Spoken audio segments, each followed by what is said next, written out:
The story begins with a group of explorers sailing deep into the South Atlantic Ocean. On board their ship was David, a young weather officer sent by the government on a one-year assignment. His mission: to study the strange and unpredictable weather patterns around a remote island, far away from civilization. He had enough food, supplies, and equipment to last him an entire year. After weeks at sea, the team finally reached a desolate island. It looked abandoned, nothing but rocks, cold winds, and a single lighthouse with a small cabin beside it. This was where David would live. The last officer, Robert, had supposedly spent a year here before him.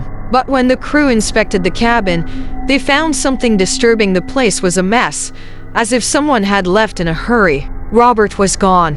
No trace of him. Searching further, David and the captain approached the lighthouse. To their shock, it was barricaded with sharpened wooden stakes, as if someone was trying to keep something out. Inside, they discovered a rugged man named Gruner. When asked about Robert, Gruner coldly replied, "He's dead.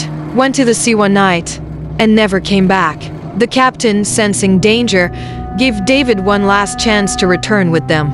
But David refused. He wanted the government's money, the recognition, the accomplishment. The captain handed him a revolver and warned, "This place doesn't feel safe. Be careful." After the ship left, David began to settle in.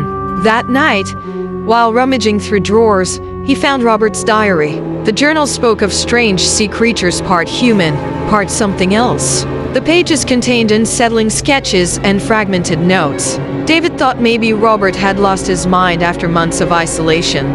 But by the second night, David realized it wasn't madness. Something knocked on his cabin door. Thinking it was Gruner, he opened cautiously, only to hear guttural noises not human. Then, from beneath the door, a clawed hand crept inside.